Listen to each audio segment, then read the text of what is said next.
In the last episode, Doc taught us how to properly install edging and slope the garden to prevent flooding.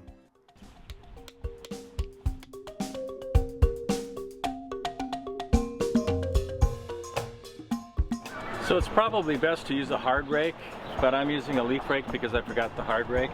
But it's working pretty good because the guys here have gotten this pretty well loosened up. And what I'm doing is the edging is installed right now. And so I'm just kind of putting some of the dirt kind of down at the base of the edging. And very careful not to step on the edging. If you notice, there's a little bit of a gap right here. That gap will disappear when we put the mulch in. And if you notice, if you look at the house, the dirt is up there. I'm going to rake that down just a little bit, but we want to make sure there's always a slope away from the house down to your edging. So now we're at the phase where the garden is pretty well cleaned out. The edging is reinstalled. We have the dirt sloped down to the edging. There's about a 4-inch drop from the top of the edging to the bottom where the dirt line stops.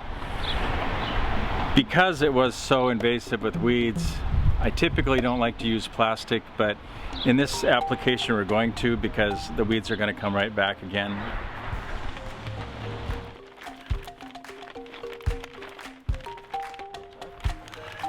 Yeah. We're going to be, once again, the preference of choice is not to use plastic, but because there were so many weeds underneath, we did yank them up. We got a lot of the roots up and stuff. It's pretty wet here as anyways, and we'll still be able to water it efficiently. But I just think it's the best thing that we need to do because I just don't want to see the weeds popping back up in 2 weeks. This is 6 mil plastic. You want always 6 mil. Never have 4 mil or 2 mil or 1 mil. It has to be 6 mil, and it preferably should be black. This is going to resist any of the trees or maybe the roots that we did not get. There's 6 mil plastic and top grade landscape fabric. What I like to do is just kind of cut an X. Don't try to fit your shrub so much. Then you tuck the fabric as close as you can around the shrub. Just pull the corners down.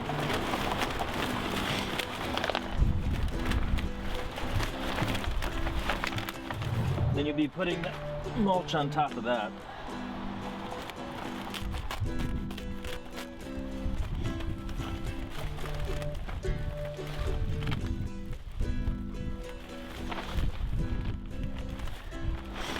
It's like putting on an extra winter coat. So in this situation, we have 2 layers. We have a hard 6 mil plastic. Will keep weeds and trees from coming through. And the secondary thing, we just put down another layer of fabric just to make sure that you don't want to have to do this over again. This is a lot of work. You need to have a really good scissors for cutting this stuff. This stuff is really tough to cut without a good scissors. I have a bad habit of burying my good quality $30 scissors into the dirt with my plants.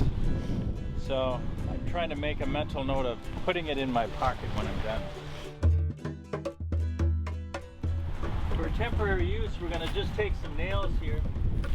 We're just going to poke it down into the fabric so it doesn't blow away. It's kind of a windy day, and there's nothing worse than laying down your fabric, walking away, and having it blow away. Looks like that should stay. We made sure that the plastic covered the soil pretty good enough on the walls. The landscape fabric, it's maybe not quite so much to fit. But now we're going to place the plants that we're going to be putting in here. And then we're going to cut holes, dig them in, and then we'll be waiting for the mulch. So now I need to go get a bunch of plants. On the next episode,